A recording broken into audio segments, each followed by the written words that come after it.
सर्वांना नमस्कार। शैक्षणिक दीपस्तंभ या आपल्या यूट्यूब चॅनलवर आपल्या सर्वांचं हार्दिक स्वागत आहे। आजचा व्हिडिओ हा आपला सर्व शासकीय सरकारी कर्मचाऱ्यांसाठी अत्यंत महत्त्वाचा व्हिडिओ असणार आहे। केंद्र शासनाने अत्यंत महत्त्वाची घोषणा आज केलेली आहे, त्या संदर्भातील सविस्तर आढावा आपण या व्हिडिओच्या माध्यमातून घेणार आहोत। Good news for all government employees, bonus gift for government employees from central government. तर याच बातमीचा आढावा आपण या व्हिडिओमध्ये घेत आहोत। तुर्तास तुम्ही अजूनही जर आपल्या शैक्षणिक दीपस्तंभ या चॅनलला सबस्क्राईब केलं नसेल, आत्ताच आपल्या चॅनलला सबस्क्राईब करा, बेल नोटिफिकेशन ऑन करून ठेवा। त्याचबरोबर हा व्हिडिओ लाईक करा, शेअर करा, कमेंट करा आणि हा व्हिडिओ आपल्या इतर ओळखीच्या कर्मचाऱ्यांपर्यंत पोहोचवायला मात्र विसरू नका, कारण तुम्हाला माहिती झालेलं आहे, इतरांनाही माहिती होणं फार गरजेचं असतं। त्यामुळे हा व्हिडिओ बघा, त्याचबरोबर शेअर करायला मात्र विसरू नका। चला तर मग सुरू करूया आपला आजचा हा व्हिडिओ। केंद्र सरकारकडून सरकारी कर्मचाऱ्यांना एक अत्यंत मोठे गिफ्ट देण्यात आलेले आहे। केंद्रीय मंत्रिमंडळाने 8व्या वेतन आयोगाला मंजुरी दिलेली आहे।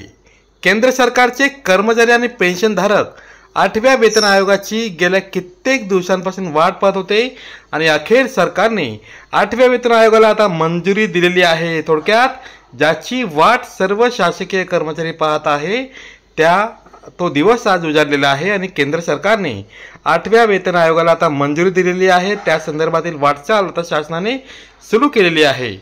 केंद्र सरकारच्या या निर्णयानंतर कर्मचाऱ्यांमध्ये उत्साहाचे वातावरण बघायला मिळते। सरकारी कर्मचाऱ्यांकडून सतत 8व्या वेतन आयोगाला मंजुरी करण्याची मागणी ही सातत्याने केली जात होती। अनेक सरकारी कर्मचारी संघटनांचं हे म्हणणं होतं की शासनाने सरकारी कर्मचाऱ्यांना आता 8वा वेतन आयोग लागू करावा, मात्र शासनाने अद्याप तरी तो निर्णय घेतलेला नव्हता। मात्र सर्वात जास्त अपेक्षा असणारा आणि कर्मचारी उत्सुकतेने वाट बघणारा जो निर्णय होता, तो आज शासनाने या ठिकाणी घेतलेला आहे।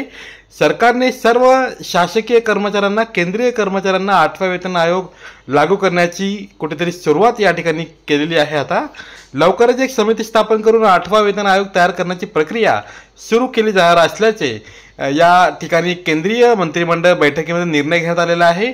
देशाचे पंतप्रधान माननीय श्री नरेंद्र मोदी यांच्या निवासस्थानी केंद्रीय मंत्रिमंडळाची बैठक झाली आणि 8व्या वेतन आयोगाला मंजुरी देण्यात आलेली आहे। केंद्रीय कर्मचाऱ्यांच्या संघटनांनी कॅबिनेट सचिवांची भेट घेऊन 8वा वेतन आयोग स्थापन करण्याची मागणी केलेली होती आणि या संघटनांकडून 8वा वेतन आयोग करण्यासाठी सरकारवरती दबाव सुद्धा आणला जात होता। तर कुठेतरी या दबावाला किंवा सरकारी कर्मचाऱ्यांची मागणीचा मान ठेवून सरकारकडून आता 8वा वेतन आयोग लागू करण्याची घोषणा केलेली आहे। 8वा वेतन आयोग हा जवळपास 2026 पासून लागू होईल, हे देखील त्या ठिकाणी स्पष्ट करण्यात आलेलं आहे। आतापर्यंत कर्मचाऱ्यांना 7व्या वेतन आयोगाअंतर्गत पगार मिळत होता। थोडक्यात काय तर आता कर्मचाऱ्यांच्या पगारात मोठी वाढ या ठिकाणी होणार आहे।